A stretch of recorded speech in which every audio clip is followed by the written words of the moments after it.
Previously, on the Lineage of Moonreach, we talked some more with Yarfrey and Ura.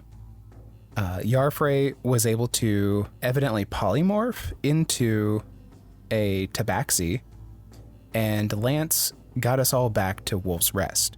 Tomar and Pinwin hung back for a second to have a chat while we set out to see what was going on and what Nugget had gotten us all into.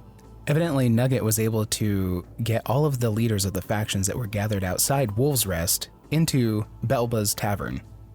We decided it'd probably be a good idea to play diplomats and got in there and were introduced to all the leaders. Tomar was off getting a construct for Miraluk, who we believe is still trapped in the sword, and we would really like to be able to get him back in the game.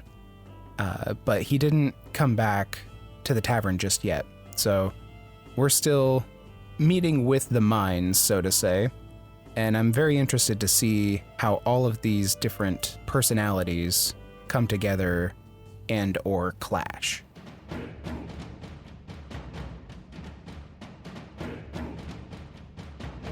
The D20 Syndicate presents The Lineage of Moonreach.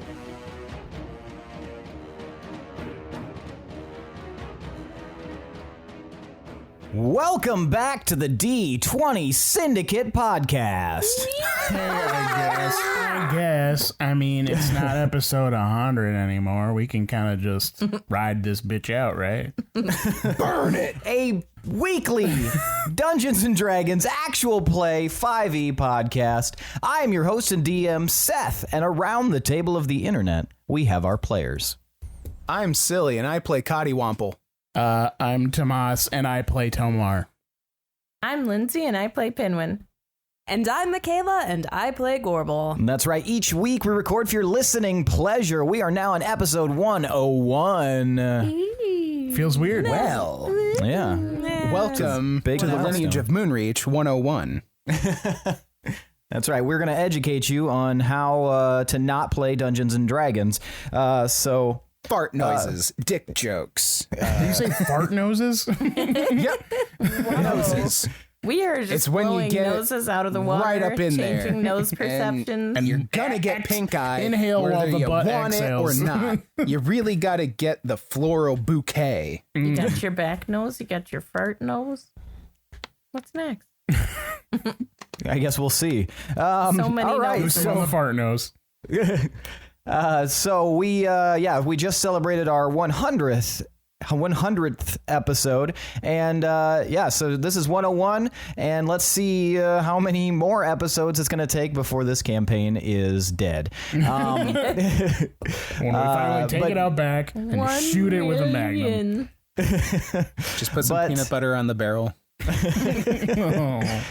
And so we've had some really interesting interactions and adventures over the 100 episodes, but let's see the next 100. Hopefully this campaign is not that long, but we'll still have, quite an array of episodes under our belts through the next campaign. So stick with us. I think it's time for tonight's Around the Campfire question. All right. Tonight's Around the Campfire question actually comes from a message that we received through our Facebook. This one is from Mason, and Mason asks, who out of the party does your character trust the least? And does that lack of trust border on suspicion of evil at any time? Let's start with Pinwin.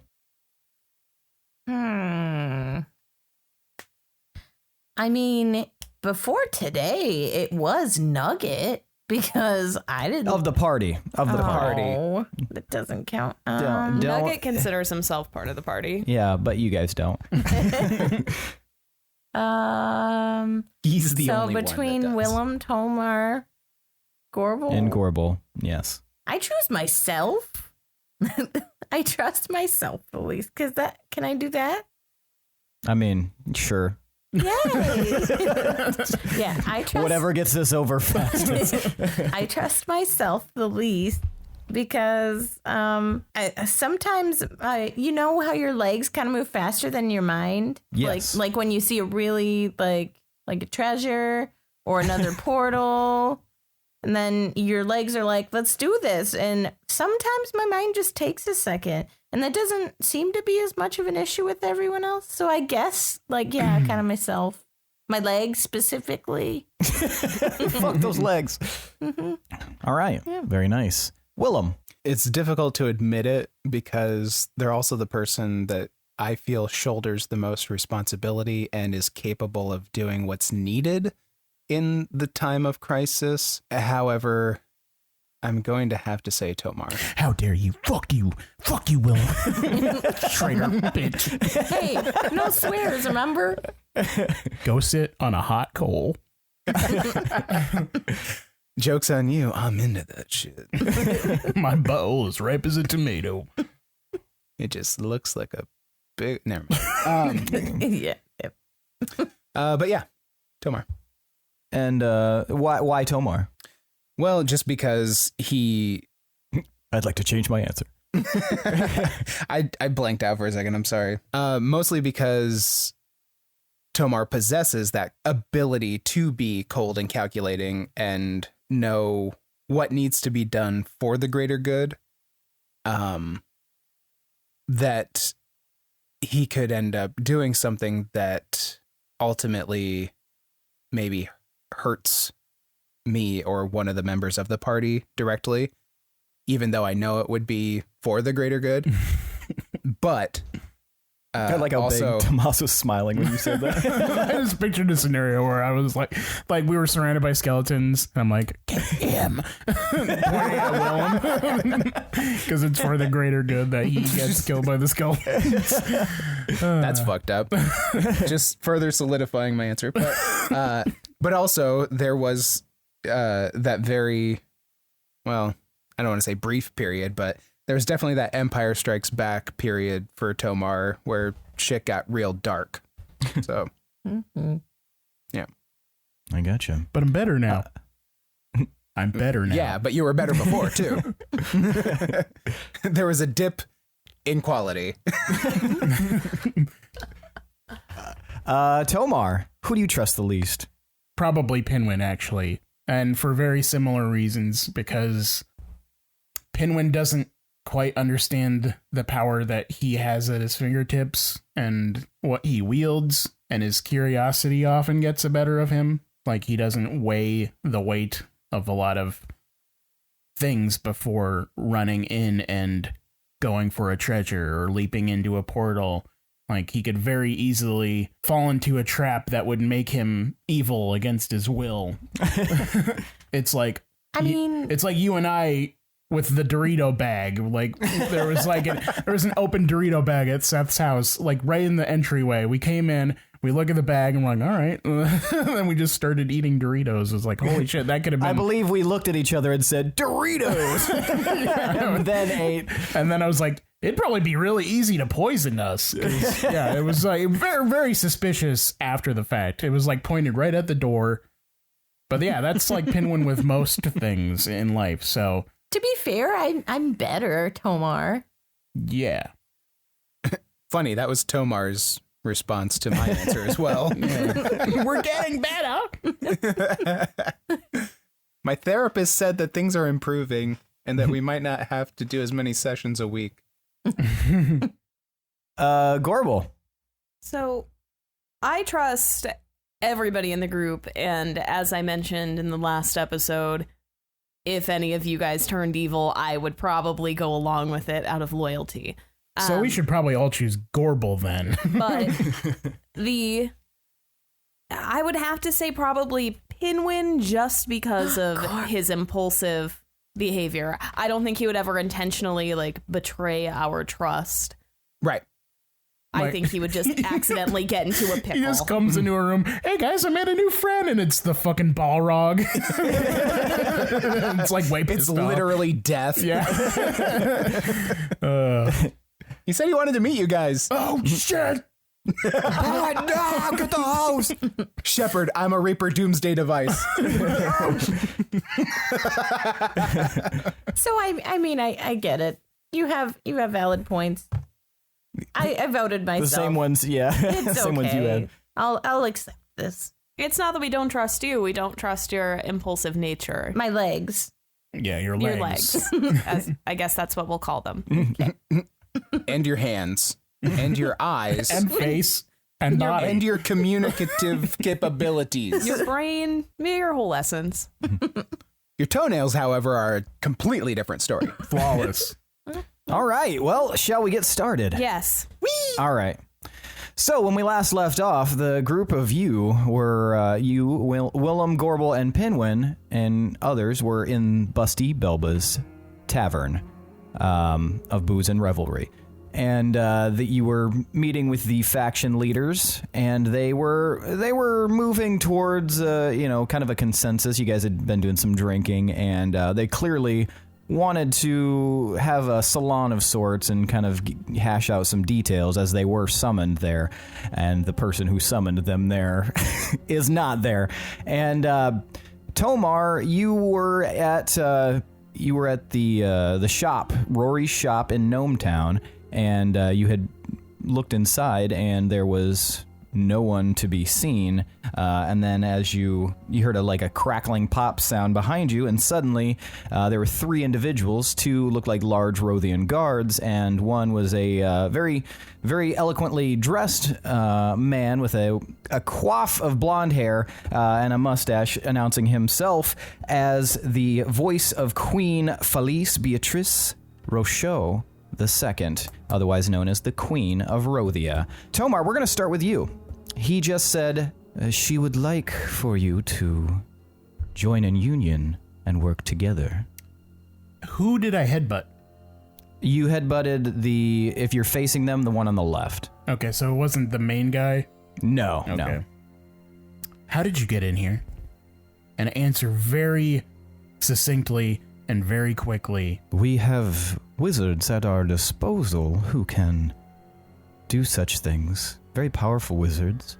I am contracted to work for the Queen as part of my fealty to always go where she needs me to be, and we have powerful wizards who can send me wherever it is that I need to go. I understand your suspicion, but it was very important to speak with you. There are better ways to do that. Well, time is of the essence, I would say. For instance, if you have wizards at your disposal, they can probably cast a spell sending and communicate with us without infiltrating our borders. We've had problems with Rothians in the past. Maybe the Queen doesn't have your best interest at heart. Because if you're remotely familiar with what we do and our job, then you should be a lot more concerned for your safety right now. Well, in addition to what you do, the Queen is aware of what your cause is, and that you are fighting a great evil, and it is in her best interest, as well as yours, to make sure that you achieve that end. That is why I am here. The Queen also believes that you are reasonable folk, unlike some who might resort immediately to violence, and his eyes kind of flash over to the guy who's holding his face because he got headbutt. We believe that the larger overall picture is something that's more clear to people of your capabilities. We're gonna have to change the terms of this discussion. I need my whole group with me. They're of better sound mind and body, in which they won't just attack you on sight. Well, I appreciate the restraint that you've shown. But so if you're far, gonna, if that's the if case. you're going to try and make terms with us in any way, then you need to do your part. You need to show us what you're willing to do. You need to surrender your weapons. You need to accompany me to the barracks so we can talk to you the real way, not in this back alley of Gnometown. Well, I would suggest not barracks necessarily. Perhaps a receiving chamber of some sort if you have access to such a thing as is what is standard when receiving a royal messenger. You're not in the position to make terms of where we make parley. We're going to the barracks, you're surrendering your weapons, or this is going to take a different tone real quick. We will return when perhaps more digestible situations have arisen. And then all three of them disappear. Good job, Tomas. Going back to you guys in the tavern. Okay, you guys are still doing some drinking and chilling and kind of, schmoozing and just kind of waiting to see what is kind of happening. Gorbel, you've been interacting with a lot of the people. Pinwin and Willem, you have as well. But Gorbel, you were the big speaker when you guys walked in, so people are kind of gravitating toward you. All right, so let's just move it over to Jan now. We haven't heard you talk much. So, Jan, tell us about your group. Tell us about your goals and why you're here and what brought you here. Well, it's just me and my wife and my son. Obviously, we've been really ardent supporters of you guys for a really long time. And when Nugget came and talked to me, I figured, well, it'll be a show of support if we show up as well. I'm not exactly sure what's going on, but I figured if there's going to be a bunch of people and Nugget wanted us to come too, we might as well just be here and give you the support that you need. So where do you think your strengths lie? Well, what do you bring into our table? I run an inn. Okay, so hospitality. You want some ends? Okay. And we're very grateful for all you have done for helping rebuild our chicken coop 2 summers ago, and the influx of traffic that we've seen being on the crossroads there. A lot of people that are currently camped outside of your city have utilized our inn and our tavern there, and it's been like a windfall, if you will. I mean, if you guys need anything, just let me know. And you guys will recall Jan. He owns the Arrowview Inn where you guys met Miraluk the first time. And Jan, behind his bar was a gigantic, 6-foot Zweihander blade, essentially. And he alluded to being a retired adventurer, but he very much emphasized that was, once he had his son and his wife, that was behind him. But he has always said that he was willing to support you guys in whatever capacity that he could, and he's always helped with the supply lines, helped organize that with Kurdu River Trapper, especially because he's right there on the crossroads. A lot of times people would drop that off so that any supplies didn't have to go directly to the town, as was kind of established, we want to keep this as private as possible from where the exact location is. So they, meet up there, pick up supplies. So he's been a very helpful ally for a really long time, especially when it comes to the supply chain. Right. That's great. Now, Saraya, am I pronouncing that correctly? It's Sarai. Oh, I'm sorry. It's okay. Let me just cross out that last A. Sarai. So, Isis. Same question to you. What brings you here? How'd you hear about us? We have many ears to the ground. So Instagram then. And it's part of our nature, part of our guild. We know things that are going on, and we thought we could offer our services to you since the Deepminster situation has taken a strange turn, something that is unsavory to us. Can you elaborate on that a little bit? The Deepminster situation. Well, because there is a power vacuum in the capital, and there is no lineage of Armgren on the throne. One of the cousins of the royal family, very, very watered down bloodline, is now vying for the throne, and several other nobles, and it's just a very murky situation. Who's the distant cousin?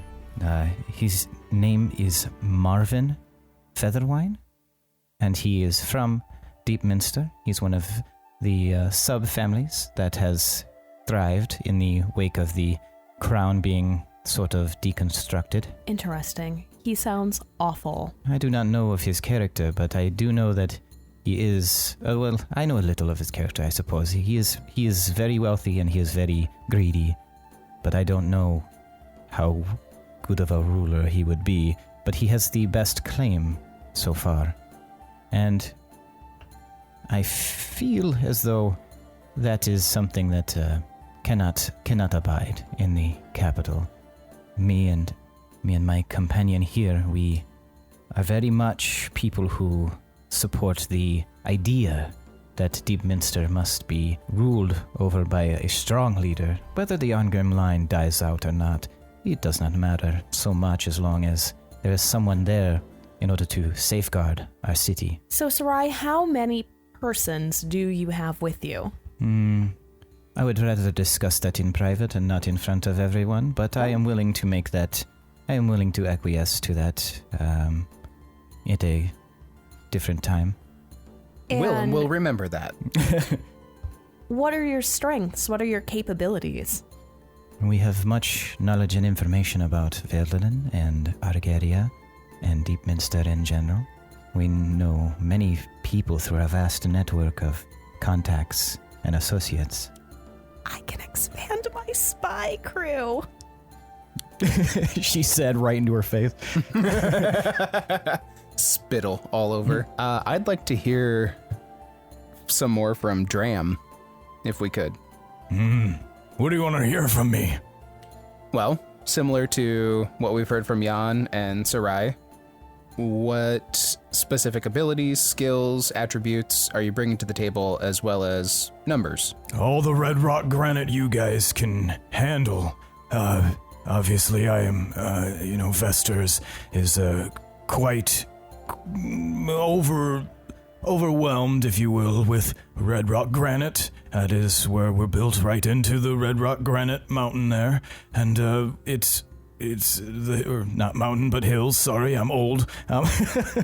And we have the capabilities of supplying as much ore and Red rock granite as necessary. But we have seen such a low amount of, raider attacks and banditry since you all came here to set up shop that we needed to show our support as well. Well, you know what?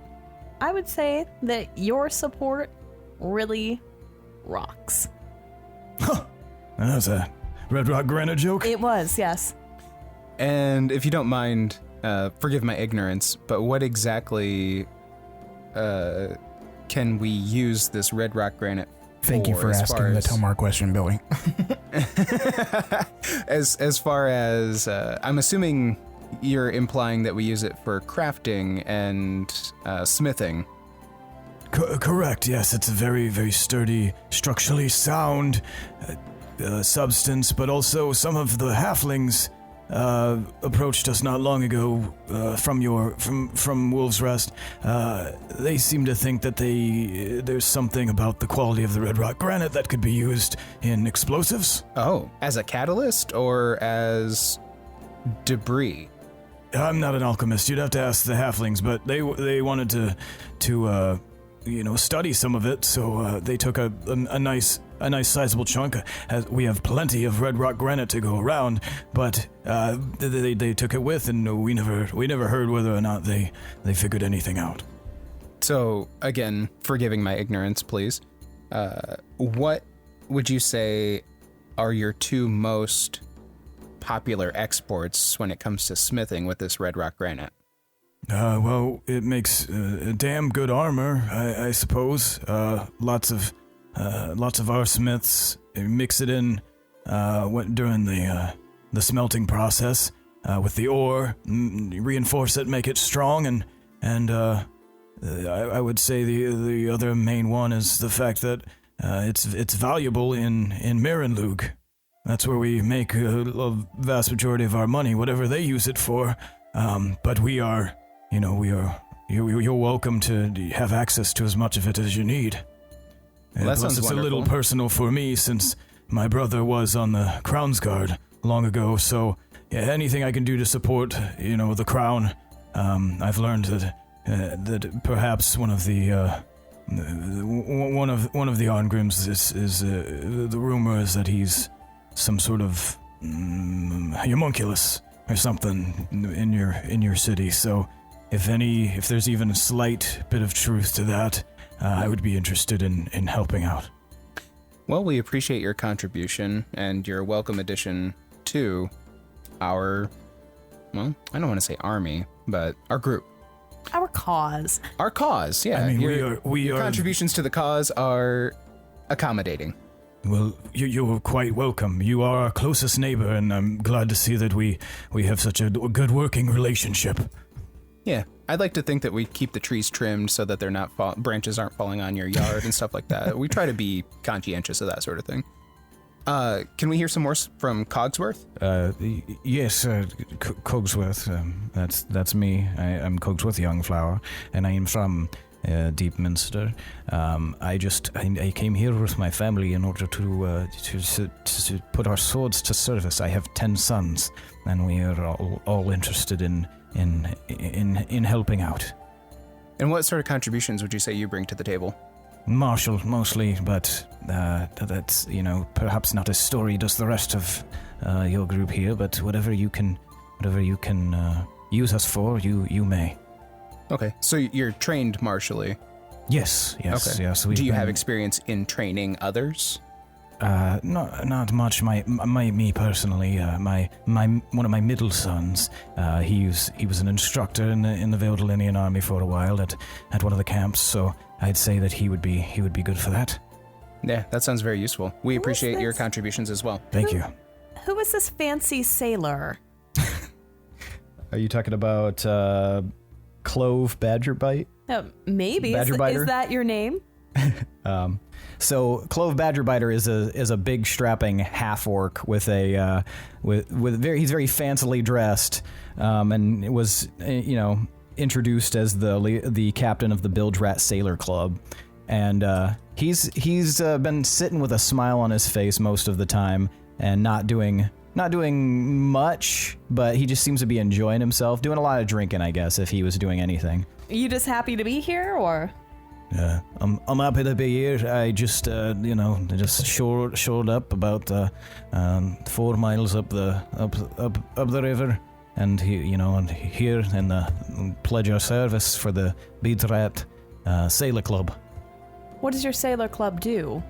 And he kind of looks around. We deal in trades and things of that nature, and Above the board, or? Above the water, I'll put it that way. But we're capable hands, and we've got 4 ships that can help you if you need it. Are they armed? They're not armed. Gotcha. So have we talked to a lot of these people? Yes, you've talked to a lot of them, and we can give you. I was gonna talk to someone specifically though. And then I guess my plan, like just straight from the get-go, is I was gonna go grab a drink, and then simultaneously just like take out my loot, give a quick strum, and start healing spirit, just like just chilling around me while I go talk. So the mood also kind of lifts as well because there's music playing.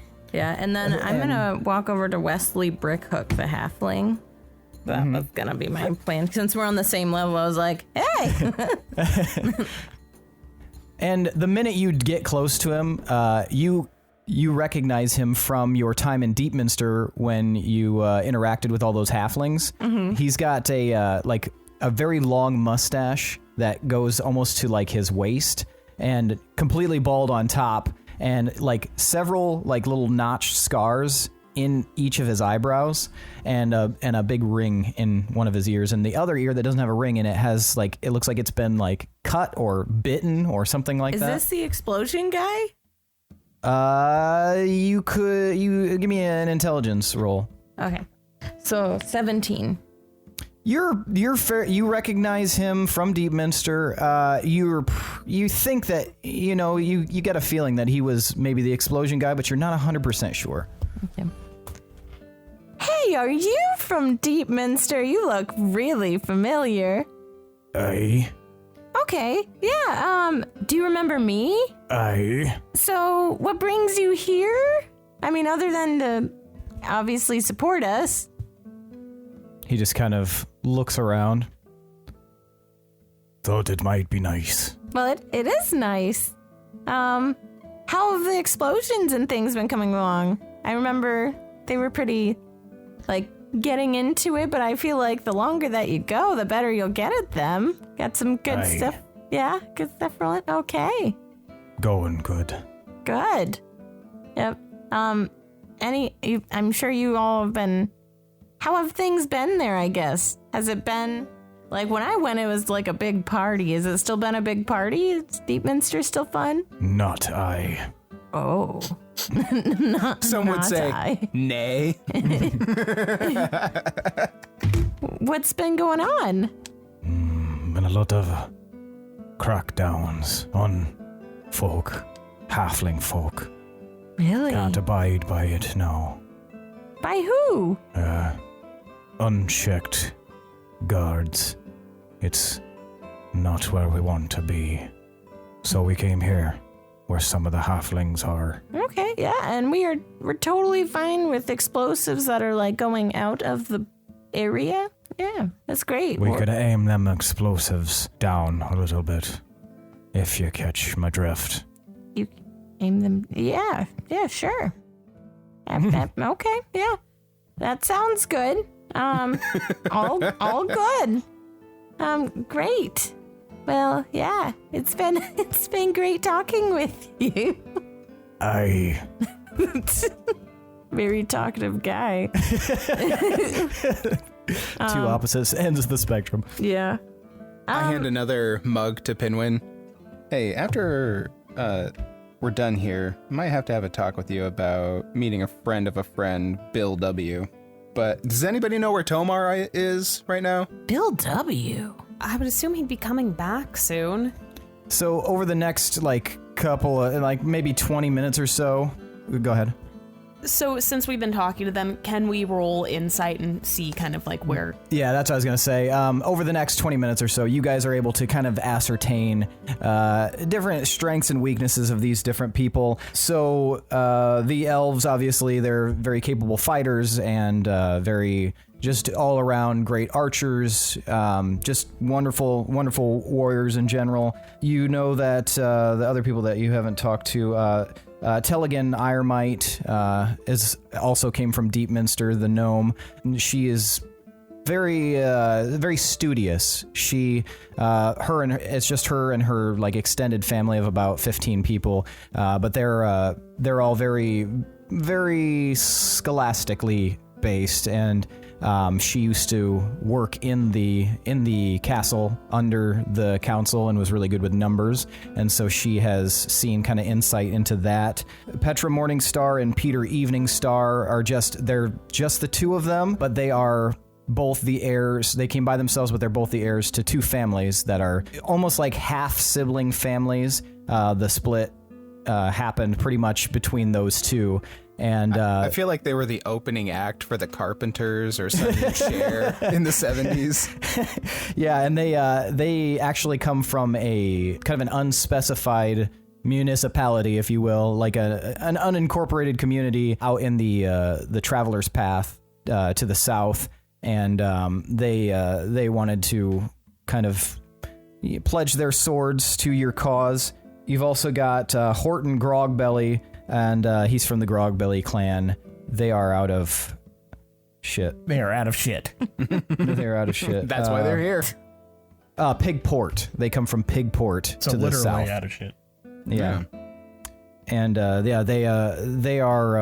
they're excellent drinkers, fighters, and they are a premier dwarven family, pretty much on the border of the ocean and Veldlin. Okay. Happier than a grog belly and shit. Question, since my healing spirit was going that long, would you say I'm healed up? What's the amount that it allows for? So it can only heal 2d6, Doesn't it keep going though? but it can only heal up to your spellcasting ability modifier, which is 5 times. So 2d6 5 times? Yeah. So we need a rest. Yeah. We all need rest, I think. It's true, but I at least, like, if someone punches me, I won't die. Because that... Yeah, that would be 72. So yeah, you would heal for Okay, 72. cool. Everybody? And yeah, anybody who can hear it. Sick. Nice. After some time chatting with all these people, Tomar, were you heading back to Busty Belbas? Was the construct easily movable? Was For there... you, yeah. Okay. It would be, yeah. So am I just lugging it on my shoulder, or is there a cart or something? Yeah, you would have probably been able to find a cart. Okay. Yeah. The gnomes would have needed one, so. I like imagining Tomar putting it in a radio flyer. I think I will, instead of walking all the way back to the main area, I'll say there's no place like Beld, and I'll transport directly into the temple while holding while holding it. And then I'll step outside, leaving the construct in there for now, and make my way into the... So there's a huge crowd still outside of Busty Belbas. All right, get out of the way. Move. People like immediately move. Then I go in and I look for Gorbel. I try and see if I can see her. As you enter the tavern, you see there is a number of people in here, and everybody seems to be drinking and having a good time, and it's like it seems like a real regular old-fashioned meet and greet in there. And you can see Gorbel pretty clearly. You can see Willem and Pinwin, and you can see Nugget. You can see the bar staff. Everybody's just kind of milling about and chatting with each other, but it seems to be a pretty good vibe going on, as if nobody's fighting or anything. I'm gonna see if she'll like catch my eye while she's talking to people. Gorbel, give me a perception. Good luck. 15. Yeah, you would have at least noticed him enter the tavern. Tomar! I'll raise my eyebrows and I'll kind of like gesture like outside or something. No, you come here. I'm like waving at him. I shake my head, annoyed, and gesture again outside. I turn to Sarai. Okay, I do want to talk to you maybe one-on-one privately a little bit later, so I'll find you. Very well. Good to meet you. Okay, so I head outside after Tomar. What? And I kind of lead her where it's more quiet, where there aren't a whole bunch of people. Yeah, if you were to go like through an alley to the next street, you would probably be pretty private, or into the alley. Is Rory okay? Rory is straight up gone, but I haven't heard from him in a long time. But his shop is clear. I don't know where the other constructs are, but we have one. But that's not what I wanted to talk to you about. We have a problem. Okay. When I was there, some Rothians showed up. There were two guards and an emissary. So, like, not people who were outside the gate waiting. No, they teleported in. They used magic from a wizard of some kind. So, according to the emissary, they want to strike a deal with the wolves and aid in the war to come or whatever. But I'm not entirely convinced. And when I tried to get him to come along and relinquish their weapons, he popped away. So... I mean, who's telling when they're coming back or in what circumstances, but... Why'd you let them go? Well, I didn't know he was just gonna pop out like that. The next time it won't go that way if he comes back. But do you know, like you started this city while I was gone, do you know if we have anyone with means of creating like a ward from travel throughout the city or something? Like somebody to put up a barrier that we could... prevent people from just popping on in whenever they see fit? I rack my brain. Maybe one of your allies, but nobody that's like lower level in the city. No one's really coming to mind. I don't know if perhaps one of the people we just met could help us. Where's Jennifer? Shit. I don't know. I don't keep tabs on her. Can we contact her? She might be able to do something like that. I mean, possibly. This is a huge security problem. Well, hold on. I mean, what else did he say? What's the reasoning? I wasn't really listening to his reasoning. I don't like the way in which he just snuck up behind me. Like, they were close enough behind me that I was able to headbutt one of them. They were right behind me. Well, no wonder they left. You don't just storm into somebody's city when they're known for warring against your kind, your people.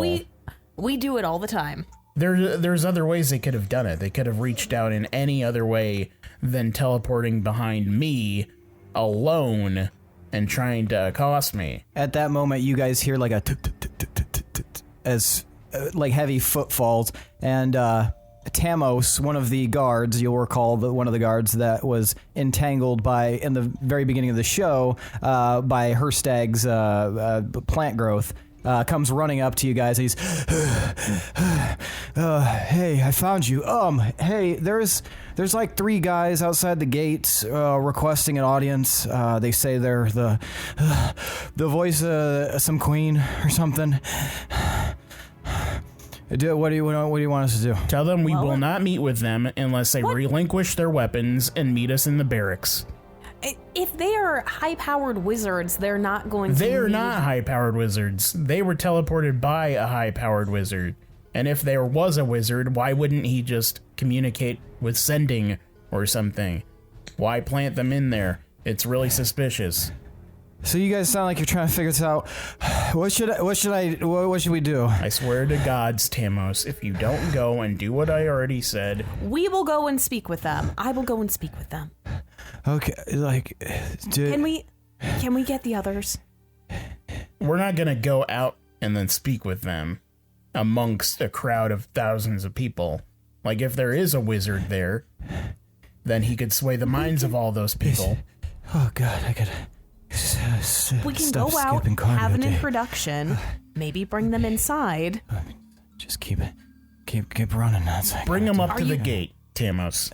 They're at the gate. They're like 50 paces away from the gate. They said they weren't going to come any closer to be respectful or something. Rally up a squad of 12. Escort them up to the barracks, and then we will meet them there. The barracks? Don't lock them up. Just keep them in the main room, and then we can discuss with them there. And keep them out of sight of everyone in town. We don't want people to get panicked by Rothians being here. I'm gonna go with him. Okay, just... this is really embarrassing, and I am so sorry that I'm this out of breath. But... yeah, You need to be doing more drills. You're sweating buckets. I know this. Where's Lita? Has she been leading the drills like we told her to? She's been leading the drills, but sometimes I get I'm on night duty, so I'm allowed to skip the normal drills because that's just what I was able to finagle. All right, get out of here. Okay. Gorbel will go with you. I'll get Pinwin. He has the sword, I think. I have the construct in the temple, so... Oh, also, keep your eyes peeled because we apparently have a rune around here. What are you talking about? One of the runes that Aura told us about. Here? Yeah, I think the Battle Mines rune? Yes. Should be in Wolf's Rest. We'll know it when we see it. Did any of the people you met with give off a runey glow? Absolutely not. But I met some really interesting people, and I think we can work with them. Good. But I guess a more pressing issue is I'll be back. I'll meet you at the barracks. I don't know why we're meeting there. We have a nicer place. Why are you so Rothian sympathetic right now? What is going on? I'm not. But if someone is offering up their services, this could be a huge opportunity for us. Are you forgetting about Ritus? Are you forgetting about all the shit the Rothians have done? We can't just assume that they're not going to be hostile. This could easily be... I'm not making that assumption. Just FYI, Ritus was not a Rothian. He had Rothians in his party. Just FYI. I'm not making Tomar did any not assumptions. Know that. I'm just saying, let's not, fuck this whole thing over before we even find out what it is. If they're willing to play ball, then we can trust them. It's a sign of good faith. That goes 2 ways. No, it doesn't. They're coming up here. They're coming up here. We don't need to prove good faith to them. They already know about us. I'm walking away now. I'm gonna go get Pinwin. And as soon as one of those fucks does something remotely suspicious, their head's getting exploded. I mutter under my breath as I walk to the entryway to Busty Belbas. I peek my head in and I look to see if Pinwin can meet my gaze again. Okay, we'll, Pinwin, give me perception. Also, Willem, give me perception. Nice. It's a good thing I have good 24. perception. Nice. 25. Okay, so yeah, you guys both notice Tomar as he enters again. And I do like a gesturing nod, like to follow me. I wave at him. And I look confused back at Pinwin, and then I do it again, like with my hand. This time I wave back towards the door. And I'll be like, oh, are you pointing to go that out there? Then I nod, and I'm like... I turn to the bar, and I turn back around, and I'm holding up a Tomar, gesturing towards him. I pause to look at it for a second, then I nod, and then I again gesture toward the door, and then I step Ain't no out. open container laws here in Wolfsburg. Vegas rules, baby! All right, I finagle 2 more mugs in the other hand, and I have Tomar's in my right, and I nod to Pinwin to kind of lead the way through the crowd to the door. And I'll look back and nod, and then I'll kind of run everyone's, like, under everyone's legs and, like... Not make a just path around at all. there, yeah. Get So through. I'm here with like I know the best. mugs over my head, trying to motion through the crowd. Like, okay, all right. Eventually, you guys are able to... Excuse me. Sorry. Oh, thanks. Are Ura and Whiskers coming out too? So when you guys exit the tavern, you notice that Ura and Whiskers and Lance also come out as well. And Lance is just kind of like looking around, like, it's really crowded in there. Not that I don't enjoy, a good party or anything, but yeah, it's a bit stuffy in there, and I just feel a little claustrophobic. Lance, do you know anything about making barriers from magical travel? I don't, unfortunately. Great. Why? Okay, come on, guys. And Are we all together now? Do you think? Yeah, you guys are all Okay. together. Are you guys gonna say anything to the crowd? you're not there. Oh my god! You do your thing. Tomar, is your spell that you did before? Is that just for It's only interplanar? well, I mean any teleportation in general, but it only affects a certain area. But can you hold them specifically from Yes. teleporting? Yeah. Well, I mean, I don't know how you know any of this, but yes. Because I watched you do it to the master. I mean, I don't know. You're bringing it up out of nowhere, and Or is this out of character? yeah, are you asking me? Wait, what? Because you don't know that there's been anybody that's infiltrated yet. Like Oh, nobody you didn't still tell us that shit yet? No, because Cool. we were still on the way to the temple. Why So you guys are going to the temple? All right. Yeah. And can I describe this thing? I helped make it, What thing? the construct. Yeah, sure. Go ahead.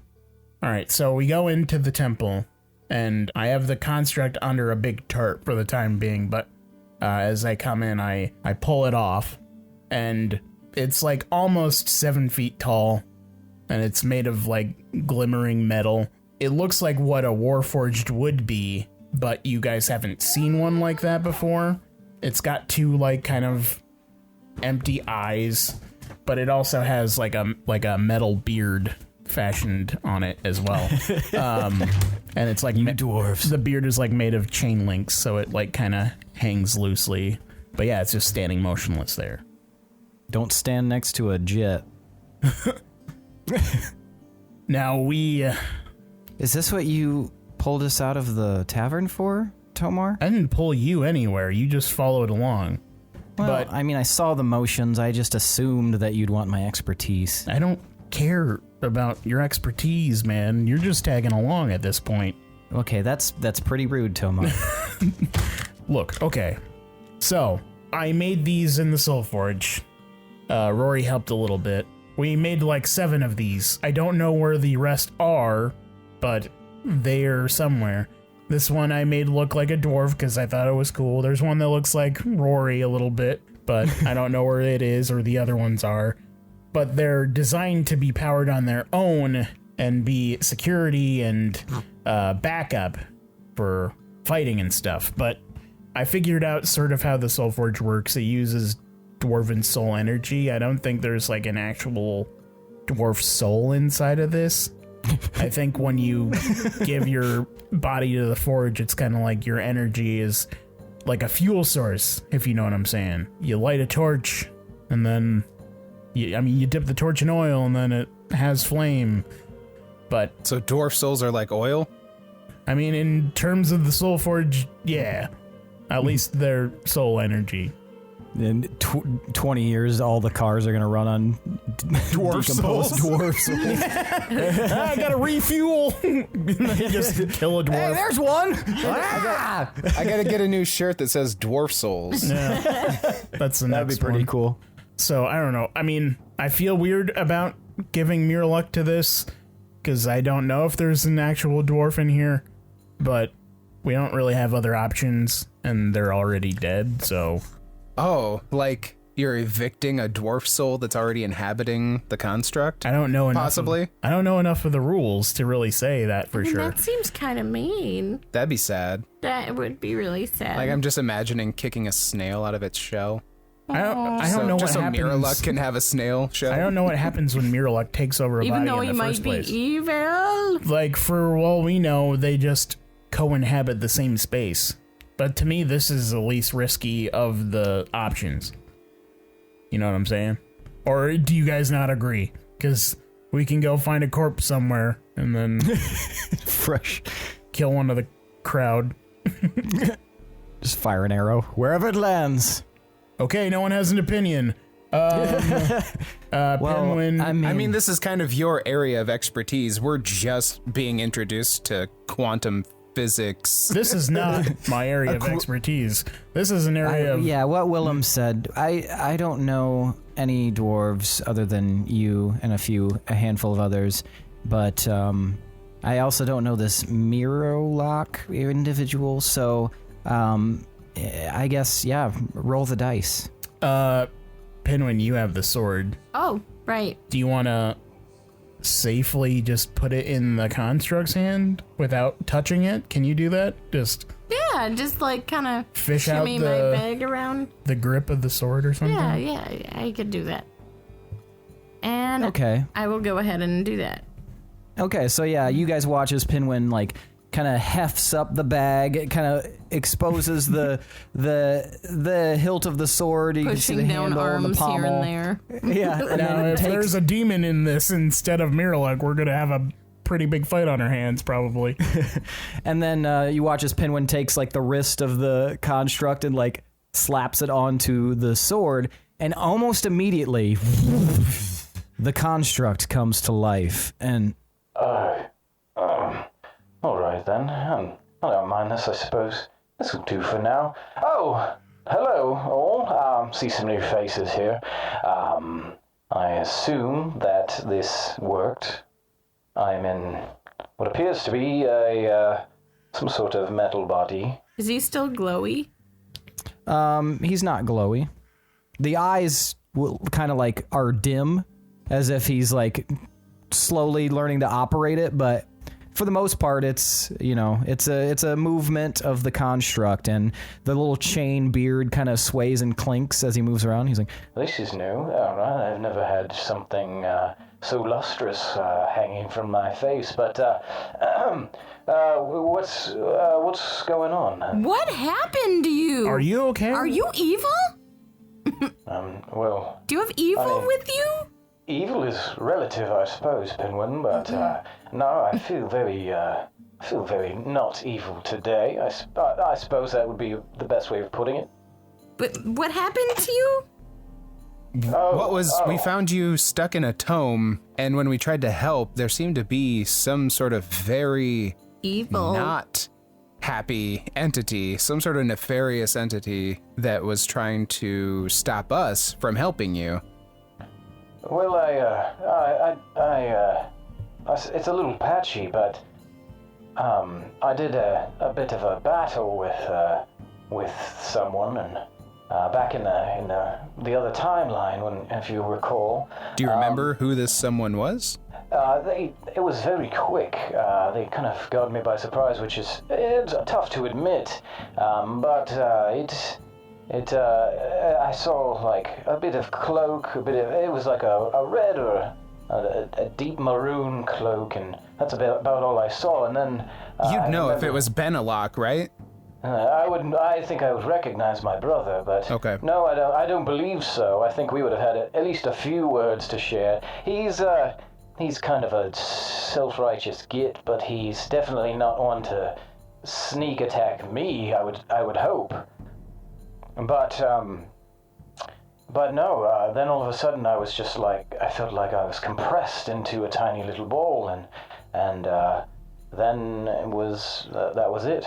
I don't remember much until now. How far back in time was this?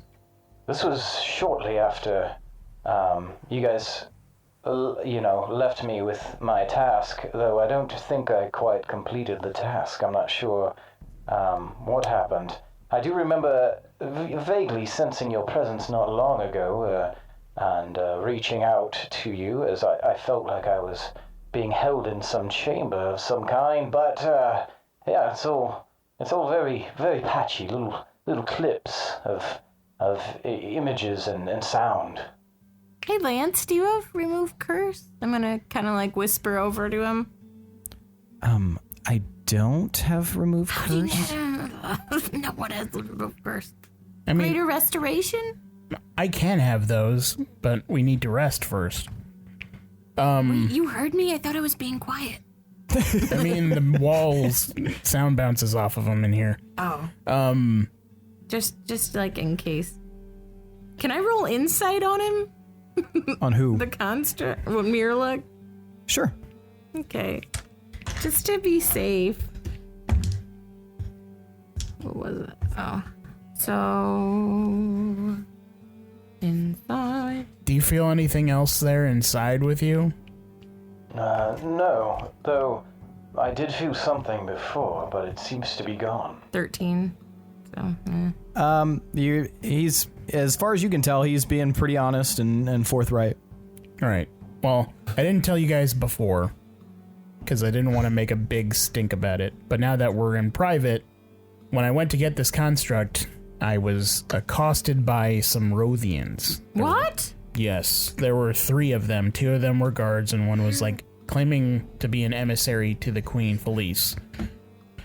And from the sounds of it, they want to parlay with us or offer some sort of alliance in the coming battle and all this stuff. But when The same queen that set up the party where everybody was murdered? Presumably, yeah. And we were clearly meant to be there, a part of that party. But I asked them to relinquish their weapons as a sign of good faith and to come to us, to the barracks where we would discuss things in a safe environment. And when I did that, they popped away, they teleported. But then Tomas came up and he said that they were waiting outside the gate. And then Gorbel and I had a disagreement about how to handle it.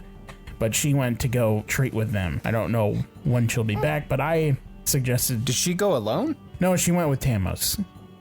I mean... Oh, good. yeah. But Tomas doesn't seem to be in the best of shape right now. Should we go make sure she's okay? I mean, these guys didn't seem like they were, like, super tough. I just think we need to be careful with how we meet with them, because there's some wizard that's able to move them around. Right. I guess I'm not so worried about people fighting and besting Gorbel, but if you're worried about them entering Wolf's Rest and these supposed wizards that they have at their disposal, I am worried about her meeting them alone. Well, they have a squad of 12. I told them to keep them out of sight so people don't see the Rothians in town. So we kind of have to operate on how well she handles the situation. But, I mean, if you want to meet up with her, you can, but I think we should go to the barracks and then wait for them or something. I don't want to leave Gorbel alone. That seems like, yeah, I don't know. Yeah, she's not alone, I know, but... I mean, she's not with us. Yeah, I don't know. She's a lone wolf. She is. I'm not worried about her. she can handle herself. And on that note, we're going to switch to Gorbel. Gorbel, you arrive at the gates to Wolf's Rest, and Tomas has along the way gathered up 12 guards to kind of flank you, and they indicate the parapet and the ladder that leads up to it so that you can, because the gates are currently closed, but you could go up to the little receiving post up there to at least where the guards would ascertain if someone's suitable to come in. Unless you would like to go through the gates. Nope, I'll go up. All right, so you go up and you look down and you can see, you probably haven't seen this since you arrived, but there is a massive expanse of people outside the gates, stretching all the way as far as you can see. You see flags and tents and just a ton of people, and this looks to be part of what belongs to the group that was summoned to Busty Belbas. But you also look down into the path leading up to the gates, and you can see that in addition to 3 of the Wolves' Rest guards, there are 3 individuals you don't recognize. 2 of them are wearing Rothian armor, and they're big. They look like guards or bodyguards of some kind, and there's a gentleman in the center with a coif of blonde hair and like a blonde mustache, and he's a relatively handsome dude. He seems like he carries himself with a bit of bearing. But as you arrive up there, he says, good morrow, Gorbel. Icetower? That's me. I don't know your name. Fuck. No one does. How? Fuck. How do you That's a not? lot of names. I don't have it memorized. I gotta pull it up. Honestly, after the last episode and introducing like 24 fucking non-characters with full names and backgrounds and shit, this is to be expected. The tank's gotta run dry eventually. I am Mirko Morningglory, and I come as the voice of the Queen Felice. Are you the gentleman who visited with Tomar? I am, yes. I figured this was more appropriate as he seemed to be, unsettled by our first arrival, which I will admit was sudden, but perhaps approaching it in this manner will prove that we are interested in a conversation. We have words that our queen would like to share through me to you and I think it's safe to say a unification of sorts toward a common goal and cause. I think you can understand our hesitation, and what I'm assuming was his hostility towards you. I didn't necessarily take any hostile sort of implication from it, suspicion. But suspicion, and which is completely fair. Our countries have not always been on the best of terms, So though we should remember that at one time they were. True. But I do find it odd that you would probably know that coming in by teleportation, I assume, would be jarring, to say the least. Well, I wasn't sure if you were all here, so I made sure to grab onto the signal of Tomar, and sort of appear wherever he was, as time is very, very much of the essence. So were you sent here by someone, or did you just piggyback on his?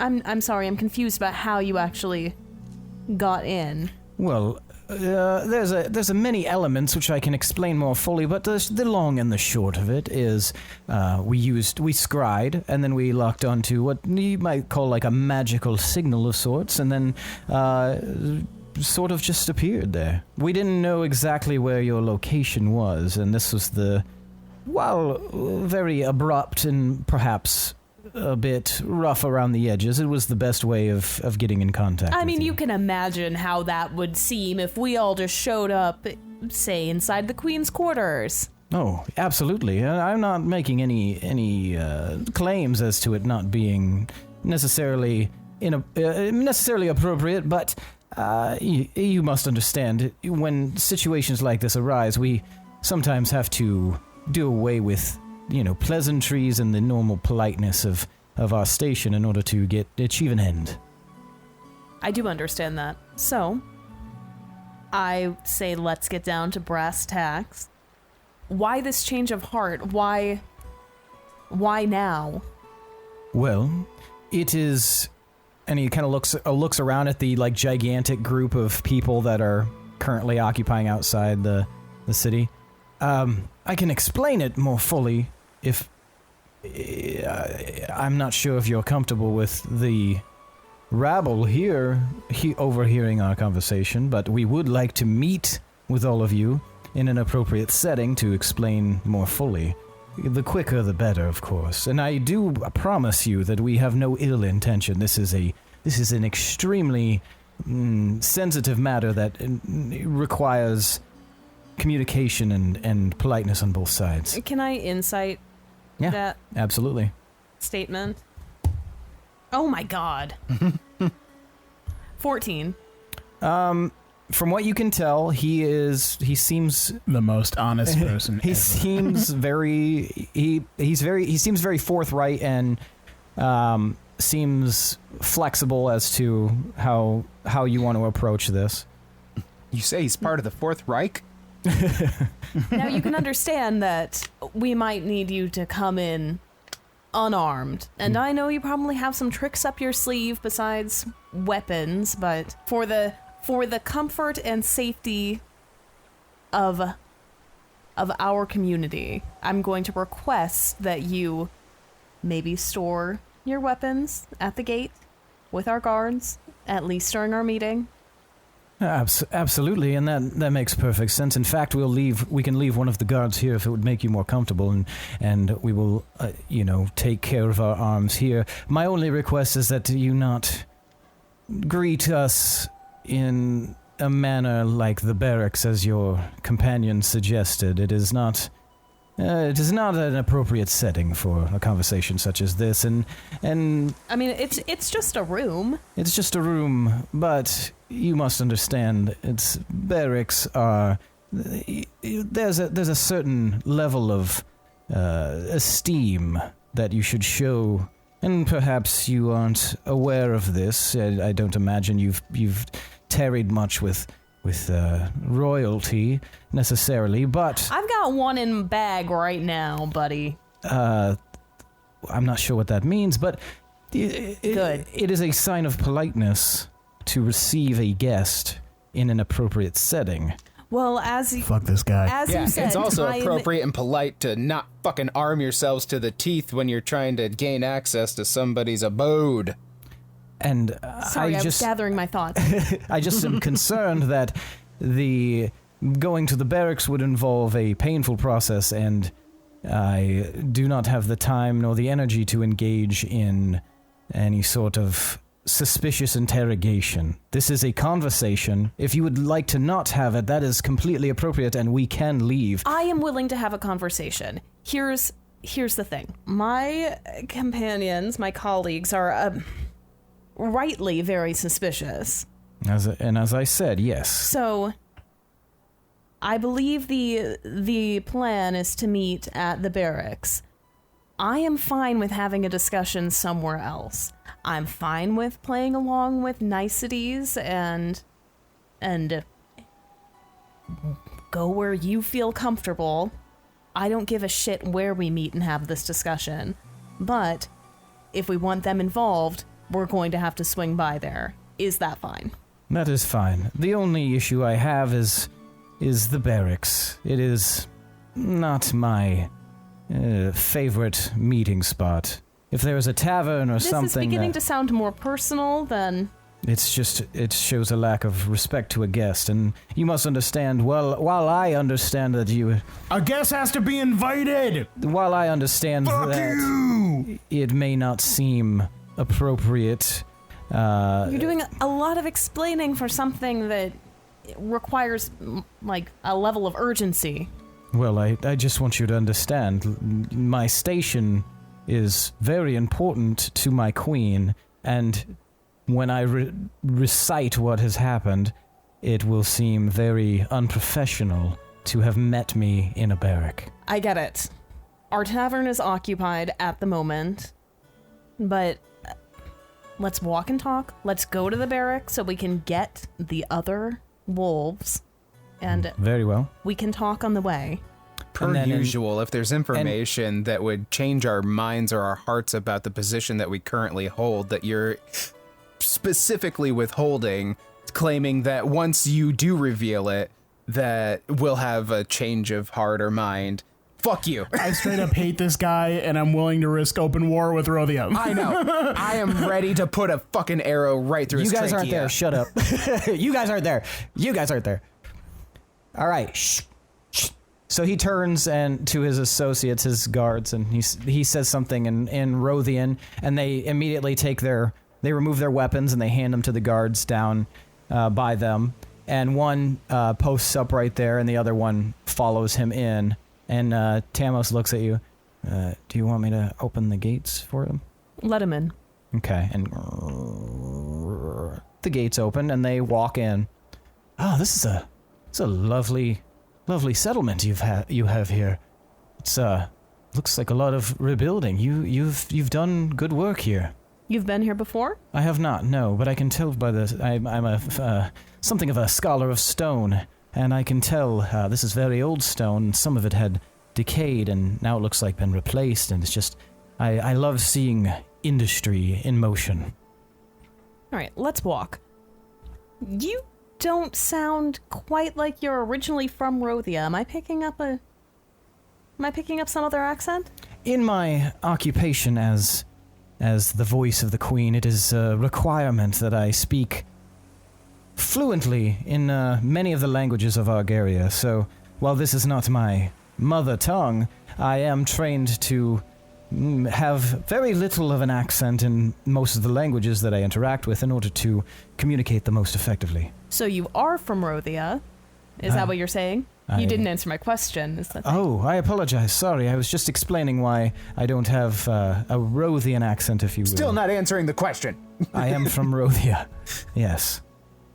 Throttle him within an inch of his life. Forthcoming, my ass. And let's just jump right to it. So how did the Queen find out about us? What are her concerns about this great evil that she sees happening in the world? Well, it's simple. You have all made a name for yourself here in Veldlin. It would be foolish to assume that no one has heard of you. You guys fought dragons in the capital. You unseated the council. You've done numerous things that have caused your name to carry all over the land, and it's reached us as well. I do need to make this clear. We are not trying to harm Veldlin or tear Veldlin down or make it vulnerable in any way, so... Oh, if you're trying to... Indeed, no, that's not... Swoop in here... No, that's not it at all. My queen is concerned as to the overreaching threat, and to perhaps put aside those differences that we've had in the past, the battles, the warring, in pursuit of a common goal. A treaty, if you will. A truce. So what's the suggestion? That we work together, and you'll have access to our army, a bulk of our army, in order to stave off this threat. However, we can get more into the murky details, or we can continue now if you would prefer, but if you want to, I can give a grand scheme of it all once we meet up with your companions. I mean, we still have a few blocks. But I'm interested in telling you everything that is necessary in order to, get you to understand what is actually at stake here.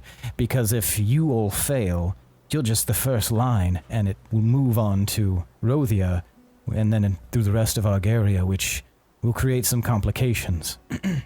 That trick you did to get in the first time, was that you? I will admit that was me. So are you So he's a liar. Are you a wizard, or? I am a wizard, yes. And a liar. But I was not trained in Veldlin. We have a different structure to our wizardry over in Rothia. Where do you train there? We train on the castle grounds. Those with extreme potency and latent ability are found at a young age and trained to be wizards in order to better serve our country. Now, you seem to be very well traveled. I, as a part of my occupation, I am required to travel.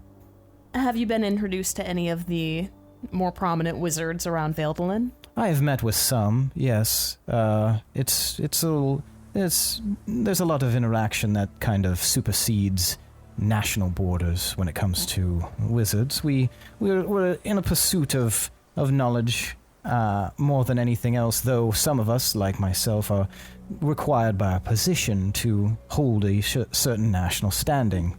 So while many others don't, can go as they see fit, I am bound by more strict guidelines.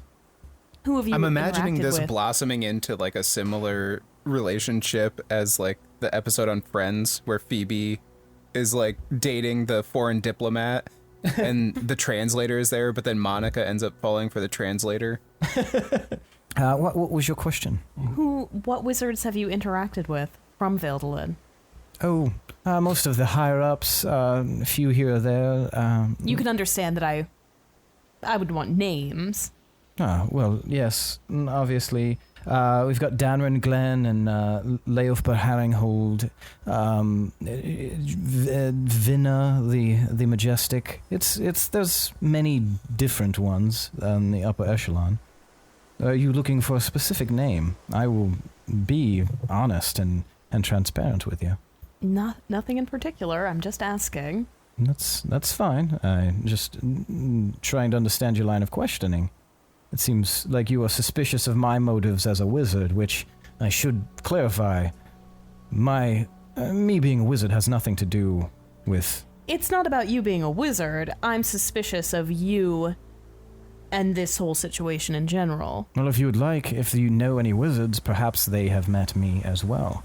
And I can definitely give you some references as far as that, if you would like, and they can attest to my manner. We'll see if that comes up. All right. And you guys arrive at the barracks, and the rest of you are arrayed outside of the barracks, I assume. And you watch as Gorbel and this gentleman approach, with lagging a few paces behind as a guard who looks very naked without his weaponry. Hey, guys. Is he? Wow, it took you Does he long just enough. only wear weapons? Unarmed. Well, you made me take all my weapons off, so now I'm naked. This is Mirko. Hi, Mirko. Hello, as I'm familiar with you, Tomas Ironfist, I am the voice of Queen Felice from Rothia. Is that short for anything? Mirko? Mm-hmm. Mirko, no, that is my full first name. What buildings are by the barracks? So nearby the barracks are mostly residential housing. Most of it's fairly new. You're not far from the entrance to Gnome Town, and you're also not far from one of the avenues to get down to the docks. But the barracks is kind of on its own. There's not anything nearby necessarily. Probably 20 feet away is the nearest residential building. Okay. Well, it's good to see you guys have come to your senses. Well, I thought it was more appropriate to arrive at the front gate, as I mentioned to Gorbel. It didn't seem... It was a necessity to find you, but I do apologize for any rudeness that it may have caused. So, all right. We've been talking. I have agreed that maybe the barracks are not the most comfortable place for us to all have a discussion. All right, well, there's certain places where we don't want any outsider to be, but they're definitely more than welcome inside Would the temple. that be okay? I believe that would be appropriate, yes. All right, follow me. And you guys and I lead them walk back to the temple. where we came from. And you enter the temple. And This is I throw marvelously myself on crafted. him. Well, we're back in the temple again. Gorbel actually saw to the building and most of this while I was away, but I did make some enhancements. I see. She wasn't familiar with dwarven styling, so I had to remove some of the carpentry and Mirko is more flamboyant things. Mirko is very familiar with stonework, actually. Yes, it's quite beautiful. There's some Doven limestone in here. That is hard to come by and even harder to craft successfully. Whoever put this together had some ability. Yeah, I would say so. Would you say Mirko is handsome? Yes. Would you? Yes. Would you please say that for me? Mirko is handsome. I'm kind of taken aback by his worldliness suddenly, and I'm going to ask him, so just how many other countries have you been to? I have been to all of the countries in Argaria, and a few kind of splayed throughout the Shattered Sea, and it's definitely something that I pride myself on, that I have spent a lot of time in a lot of different countries, treating with different nobility and rulers as part of my station. And who's this guy with you? This is one of our guards. This is Joanar, and he nods. He does not speak Veldalinian Common, so you'll excuse him for his rudeness, please. Well, do we have the translator? Oh yeah, you would, but he wouldn't know that. I mean, he can say whatever he wants. We'll understand him. Oh, well, wonderful. Though I don't know if it's required of him. If you would like to speak with him, you absolutely can. Though it is my pleasure to meet with you. Question, why should we trust you? This doesn't make sense. Well, I don't disagree that our nations have had contention in the past, though, as I was explaining to Gorbel, we have a common enemy in that whatever is going to peek its head out of whatever's going on there in the northeast would likely affect us as well. And it's not as though you have been always treated kindly by your own country. I feel as though, and the Queen feels as though as well, that perhaps we can align ourselves in a sort of truce for the moment. No necessarily contracts beyond that, unless that's something that you would like to discuss. But we are interested in helping out in this endeavor by way of both monetary and soldiery amounts. I'm kind of going to give him a suspicious side eye and roll insight. Okay. Again. Okay, what was my insight? 7? Oh, 8. 18? You think that what he's saying seems like, at the very least, he definitely believes what he's saying. He gives you no impression to think that he's lying or withholding. What do you know about what's going on?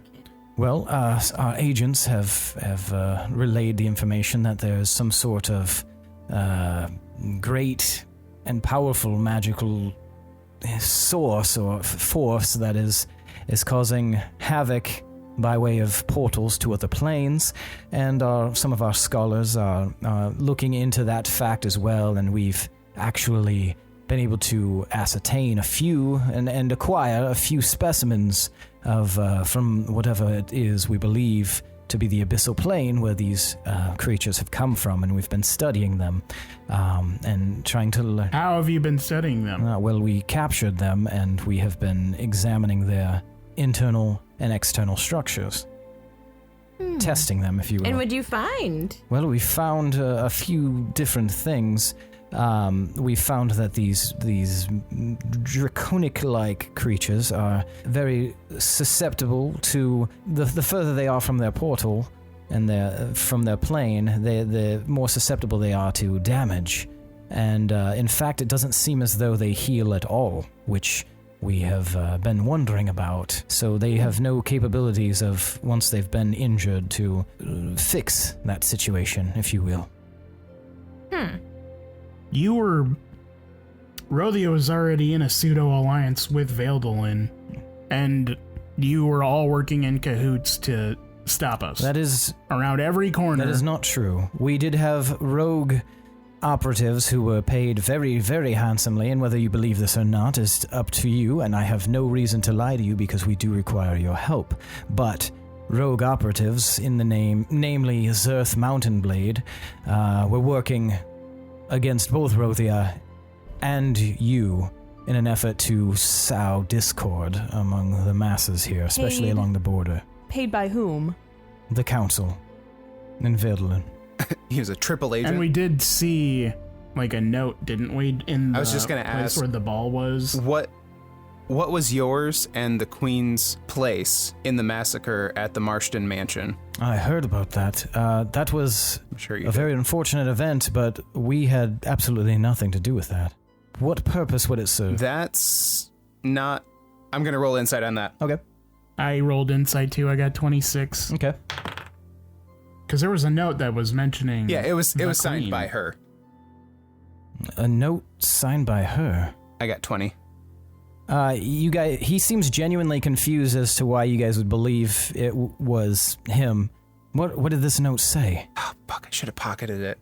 I put it back, though. It talked about an alliance between herself, mainly, Rothia, and Marston. Marston? Why would the Queen want to interact with such a stupid and lackluster individual? That doesn't... I'm sorry to interrupt, but that doesn't seem to make much sense. I would tend to agree. I'm assuming it's because of money, which is also something that you are offering us in an alliance. Do you know who all was at the ball? You said you heard about it. Yes, we've learned who was there through various sources. They seemed like very important leaders across the nation, or the whole world. If the Queen was interested in interacting with any of these people, she would have sent myself as an emissary, or perhaps even asked them to approach. And you said there was a note? I don't think she was interested in interacting with them. I think she was interested in murdering them, supplanting them. Well, if you weaken an empire in one fell swoop, you have all these people in one place. They all died there. She has a lot to gain by doing that. You might not see a meeting with Martian himself as something that makes sense, but he was a means to an end. He also died. So forgive us for not trusting the word of a country that is doing these shady things. And while I do admit that does seem extremely suspicious, especially if you said you found a note, I wish that you had it so that I could examine it more fully, but I can assure you I have the best of intentions here, and perhaps, as I said, we haven't always seen eye to eye as countries in a larger political scale sense, but it would be very unlikely that the Queen, regardless of her motives, would use any means of communication other than myself, even something so droll as a meeting of a bunch of people in some town that doesn't even hold any power in Vaildalin. If anything, it would be in Deepminster or one of the largest cities. I don't think you're focusing on the wrong details here. I don't think you're thinking outside the box. It's not about the location, and it's not about the actual... I think you're I think you need to understand, tight, motherfucker. I think you need to understand, I know the Queen's mind. You're making large leaps based on irrelevant details to you, but... Nope. Based on a letter signed by her. And that's my point, is that she would never send a letter, something that's so easy to find or use against her. Why would that be something that a queen who has access to almost unlimited resources and power leave a note? So you're saying, why would she have something so incriminating? Yes, that doesn't make any sense. We have many people in charge of just making sure that her daily life isn't rife with controversy. Why would something as simple as a piece of paper be allowed to slip through the cracks? You don't consider an entire country infiltrating another country and slaughtering small villages that aren't even military outposts as I said, there has been contention between our countries in the past, and that is part of war. However, the ones you are referring to, and I assume you mean Moonreach in general, your hometown, I have done my research, don't be suspicious, but that was not done by us. That was done by your council in collaboration with the one known as Zerth Mountain Blade. You're sticking a blade in our ribs, then offering us bread and asking us to not be suspicious of it. I have done no blade sticking in any ribs. I don't understand. Come on, not you personally, you slapstick sack of shit.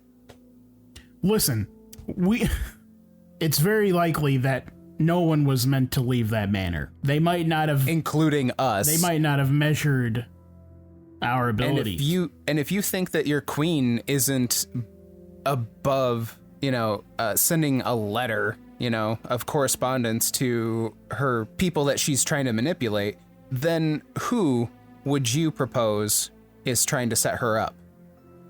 Well, my first instinct is to assume that if a letter is found, it's a letter intended to be incriminating. Marshton, while rich, has little to no influence in this country. I'm very aware of where the politics lie, and to associate with him and another handful of nobles throughout Argaria that also don't have much influence seems to be something designed to create a distraction as opposed to anything else. Was this just... How did you arrive at this party? We received an invite. So you and other members of nobility received an invite? Correct. And pardon me if this sounds rude, but what could be gained by inviting a group of adventurers as mighty as yourself to be poisoned at a party nefariously when it's obvious that that wouldn't affect you if not for anything other than for you to find incriminating evidence? How does it seem obvious that we wouldn't be poisoned? Well, no, that doesn't hold water. That doesn't hold water because we weren't actually invited.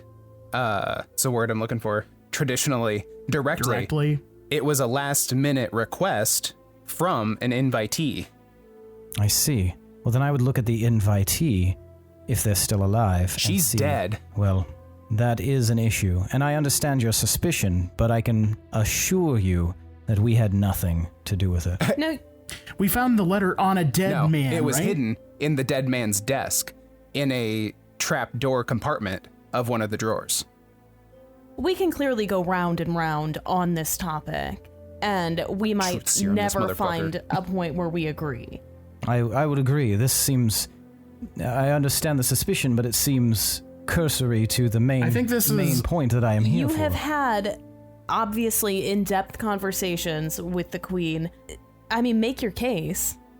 Tell us the details. Well, the reason I was brought here was to relay to you that you will have a force behind you in pursuing whatever it is that the group of you believe is the best recourse. That is something our scholars have not been able to ascertain as at this moment is what is the reasoning, nor what is the result that it will be achieved, which is something I assume all of you are more aware of since you seem to be moving so intentionally. Now, you will have a force of Rothian soldiers at your back to help you in this endeavor. You will also receive the sum of 100,000 Rothian gold that can be converted into Veldalinian gold if you require, in order to purchase things that you need. We see a conflict brewing, and in all of our sources indicate that it will come to a head very shortly, in a handful of months at the most. Now, if this is not something that you want to engage in, I can take the message back to our queen, and it will be one of those things of diplomacy that just fell apart, which happens time and time again. But we do urge you to work with us because it is in your group and our group's best interests to work together. We can't be bought. Is Duran's place anywhere near the temple? Yeah, it's not far. It's like maybe a 5-minute walk. Okay, well, he was talking a really long time. Pinwin was gonna sneak out the door to Durant's to try to get some truth serum, because this has been like a no-win conversation. I don't see how having a Rothian force come along into the country is a good idea. Yeah, I don't see how that... There's too much bad blood. I don't see how that helps There's us too in much- any way. Well, I would remind you that currently your administration of this country is at a point where there is a lot of contention over who will rule, and there's a lot of scattered parts. So... Well, you're entitled to try. And you think that we're going to pave the way for your queen to just come and absorb Veldalin into her reign? Because that's not going to happen. We are willing to meet with you on certain areas in order to ensure that both parties are protected in this. For one thing, we aren't the rulers of this country. We don't have a say in what deals you guys make. If you want to make a deal with whoever's running Deepminster right now, you're entitled to do that. We don't have sway over the people. We've had our own... They're working against us. We've had our own troubles with everyone. So... And we're not hired blades. You can't just come in here, start throwing money around and saying that we have and think we have a common cause and claim that we're going to kill a common enemy just so that you can come in and your queen can take over Veldalin. Whatever we're doing, we're gonna do it. Do you even know what the enemy is? We suspect it is something from a different plane, though, as I said, you seem to be more in tune with what the issue is than we are. We would just like to protect our corner of Argaria by ensuring that whatever needs to be done is done to stop it. We do not have as powerful of adventurers as you in our midst, as powerful as some of us are. The group of you are likely our best shot to take care of this, and I think all of Argaria should be behind you on this, because this is something that would threaten the health and safety of the entire continent. Well, that's flattering. I'm not completely opposed to at least entertaining this. And we, as I said, if you have demands in order to ensure fidelity on our behalf, please, you give them to me and I will bring them back to our queen. We've been completely fucked over by the people who are supposed to have our best interests in mind. I mean, I think I understand your feelings towards the council, and I believe they're pretty in line with ours. That's what I've been saying. I would say that we probably do have some common ground somewhere, and probably, world-ending situations and preventing them is one of those common points that we would, we'd like to prevent that. I would agree. If you want us on board in any capacity, we need to speak to Felice directly. I see. This is above your pay grade. We need to speak with her on our terms. All right. Where would you like to meet with Queen Felice? It will take some organization in order to do so, so we'll need the details in order to ensure her safety. The Abyss. Preferably here, and away from Deepminster. All right. That can be done. Anything else? You can bring people along if need be to see to her protection, but we need to discuss with her face to face. I don't know how you make that happen, but that's how this needs to go. Otherwise, we're just going to talk back and forth about this. All right, that seems to be appropriate. We are, as I said, interested in fighting towards a common goal, so we will do what we need to do in order to ensure that you feel as though we are helping and not harming in your endeavor. And I do want to specify, we do not see you as hired blades, as you mentioned. We see you as likely our only hope, and we want to support you, so consider us the hired blades in this instance. How long do you think it would take to make this happen, as far as meeting? Well, I can craft a convincing argument, and she is also of the same mind, where it's probably in her strongest desires to make sure that whatever needs to be done can be done, and a bit of travel will be involved. I'd say that if we really push, and we can hammer this out and set a solid date and time, we can do this within a week. Okay, well, when you are ready, send us a message first. All right. Just pop in. Who would you like the message sent to? Send it to me. Very well, Gorbel. Well, it was wonderful meeting all of you. I'll escort him out of the building as we're talking. By your leave. Wonderful. Did I get to Durant's? Yeah, you arrive at Durant's. Hard Pinwin? cut to Pinwin eating cookies and talking to Durant. I feel like there was something I was supposed to be doing. Is there anything else you would like to know before I go?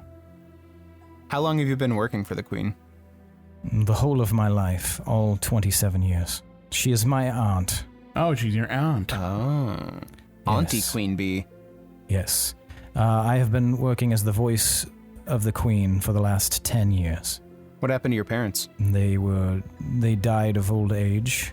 I am the youngest of 7. Not of old And- poison. Not of poison. My father was the previous voice of the Queen. Was your father the Queen's brother?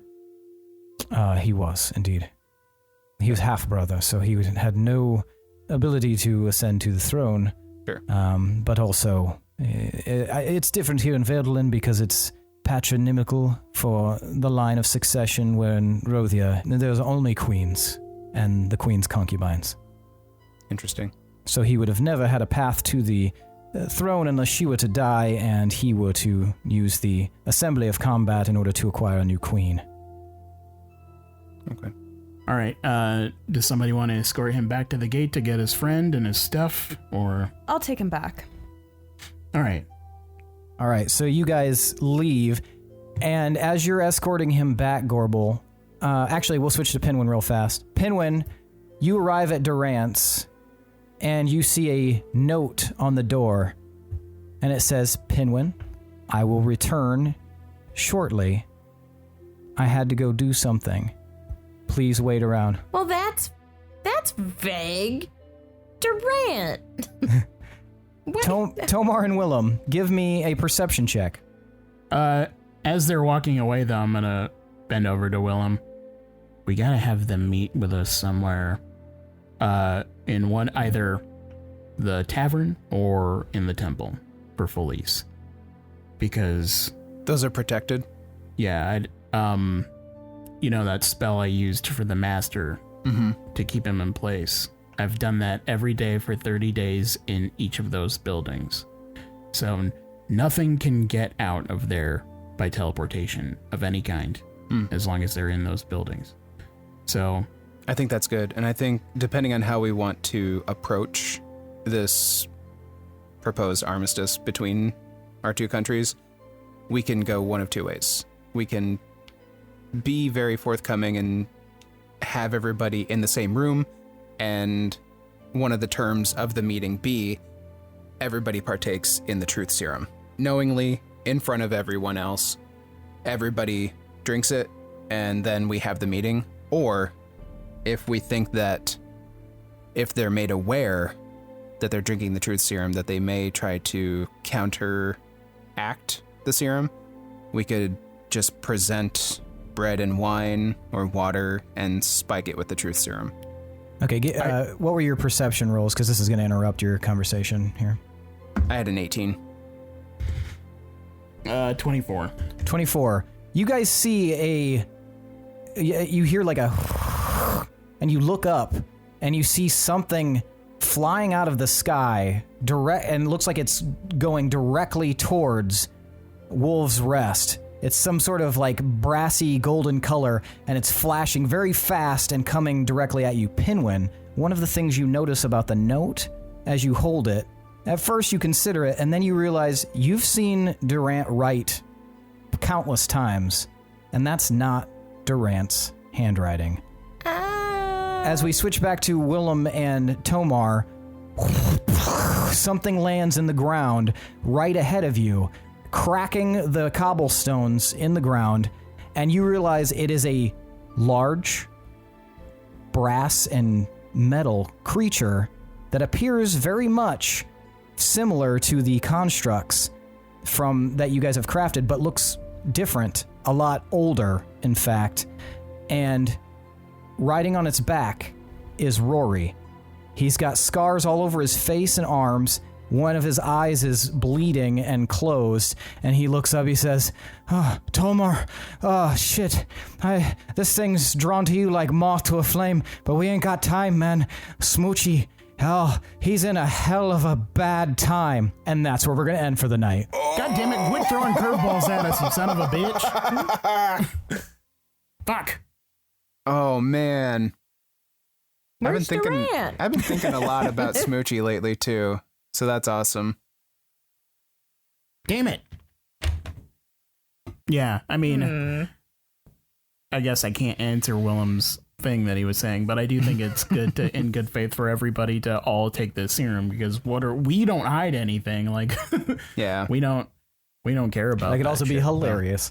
All right. Tell me why you guys deserve 5 points of boon. Describing the construct, arguing with Gorbel, bringing them back to a place I feel like they might not have been able to escape if things got sour. Everybody remaining diplomatic. What? Hey, given the circumstances, I feel like I was being plenty diplomatic. Yeah, no blood was drawn. Oh my goodness. That's Other the than bare that dude's minimum of nose. diplomacy. We didn't kill anybody. Yeah. Talking with the representatives from outside the gate and learning more about their abilities and what they can offer. Being diplomatic. Pinwin thinking to go to get the Mirko. truth serum. And having further ramifications by discovering that note, which I was wondering when Pinwin was going to go look for Dury, but, whatever. Yeah, how long has that been sitting there? So long. So long. And I've been asking about him 4 forever. years. But He's yeah, so okay. dead now. Everybody can take 5 points of boon. Yeah. Oh, yeah. All right. Now it's time for tonight's MVPC. The most valuable player character. I want you guys to tell me who deserves an extra 5 points of boon by voting to see who the most valuable player character is. Now, I'll give you a moment to decide, and then I will count to 3, and you will hold up the number of corresponding fingers to the person you want to vote for everyone's benefit. Willem is 1, Tomar is 2, Pinwin is 3, and Gorbel is 4. Now take a second, and then we will vote. Everybody ready? Yep. All right, on the count of 3, 1, 2, 3, vote. Hold them up high. We've got 1 vote for Gorbel, 1 vote for Willem. What would you have, Lindsey? And 2 votes for Tomar. Willem, why'd you vote for Gorbel? Mostly for handling the people at the gate and trying to squeeze as much information out of them as possible before actually letting them in. And also not jumping to violence. Gotcha. Very good. Tomar, why'd you vote for Willem? Because he was thinking along the lines of me, and he was remembering the past with the suspicion. Like, this arc started very suspiciously. There's a lot we don't know about what happened at the manor. Like, there were multiple games, I think, afoot there, but I don't think we should definitely just trust Rothia right off the get-go. So he's right to be suspicious, and I think it's good that he was on my side with that. Also, I haven't voted for Willem in a long time, so I was like, I should probably vote for him. He agreed with me. I like that guy. Well, yeah. Definitely wasn't going to vote for Gorbel. Because she Pinwin. did not agree. Pinwin, why'd you vote for Tomar? I thought it was really good that he wasn't trusting. It was like, I don't know. It just is really good. It helps protect us that he's really stingy, like incredibly so. Like, it was kind of almost frustrating sometimes that he would not budge even kinda. But like, yeah, just holding that defense down. That is Seth's fault. Like, if Seth was intending them to seem just like jovial and not suspicious at all, it's too bad. There's too much past like to go off of. I think I'd be stupid to be like, why aren't you guys believing him? What the fuck? Yeah, I was like, It's just so funny, like, how much you show your hand of distrust. Well, he's got a low charisma rating. and he also doesn't like just people being able to just show up. You know, like yeah, he's not He cool hates with change. any of how the situation went down. So yeah. Gorbel, why'd you vote for Tomar? I voted for Tomar because he budged in the sense that he didn't interfere with me going and having an independent conversation with them. Mm-hmm. And he kind of at least trusted me enough to allow me that, the freedom to let them in and make that choice. And I think it was good that he, adjusted the plan from the barracks, and it was a good choice to go to the temple. So that's why I chose him. All right, that means tonight's MVPC is Tomar Ironfist. Airhorn. Airhorn. That's right. Harpsichord. Ring. Take your 5 points of boon and buy a harpsichord. Buy a harpsichord, or try to figure out a way of giving yourself more charisma. Well, that's it for tonight, folks. Thanks for listening to episode 101 of the D20 Syndicate podcast, Lineage of Moonreach. Shout out to Chad Piper for that awesome intro song.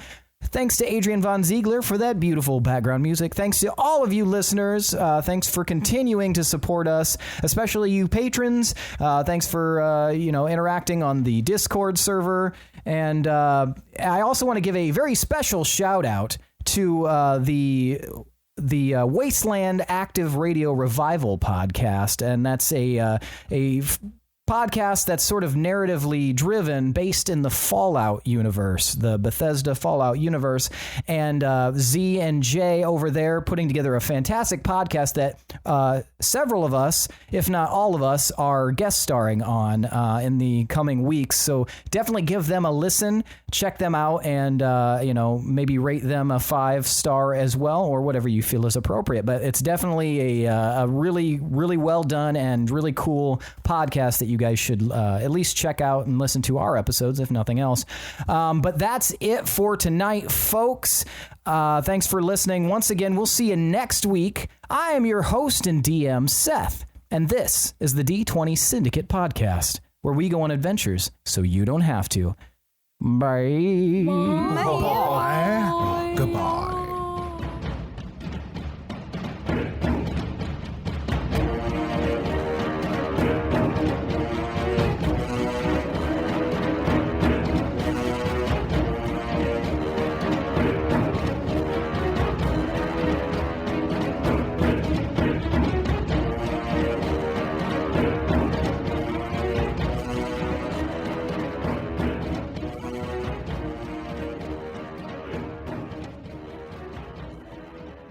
I think I found my new character's voice. Really? What's it? Do it. No. Oh, It's a surprise. no. Shit ass. That's fair enough. It's probably going to completely bucket of gold. damage my vocal cords, but I'm excited. Don't do that. shh, it'll be fine. Are you going to talk like this? Hey, nerds. Did Seth tell you? It's the I don't think so from I don't think so. The video games, etc. Video games, The radio commercial I remember the best. That's like the one other voice I've heard you do, other than like a Paula Dean sort of thing. And didn't she do a Western voice for a one shot? Western voice? Western? I think she meant Country? Southern. Southern. Probably the Paula Dean one I was talking about. Oh, maybe. Oh, boy. I was just meant to have a buttery southern voice. So, Mika, you're the Hey. previously on, right? No, it's Billy. It's me. Boy. Yeah, Tomas. I thought I don't think so. I thought Pinwin was the last one that did it. No. It was me. It was Mika. Mickwin. Yes. Is he always this loud? Yes. Okay. That checks out. Well, I guess I shouldn't say always. Just from my experience of editing episodes where he is present and eating or feeding yeah. or not even. Yes. He sounds like jelly being sucked through a pipe. Like in general throughout his life. Like his daddy. So he smells like smoking jelly. Yeah. Oh, you went like a smoking pipe. I was thinking. You forgot your smoking lamp. I was thinking a long Someone to smoke jelly. I'm like imagining a hookah. Shove jelly. Yeah. I was imagining like a lead pipe. Why would you be sucking on a lead pipe? Who's sucking any of this? And I thought like the what are they called? The like old fashioned pipes. The corncob pipe. Corncob pipe, yeah, just Or full the of jelly. Gandalf. Like I pictured someone just like shoving jelly in a corncob pipe. I'm trying to die. Can you leave me alone?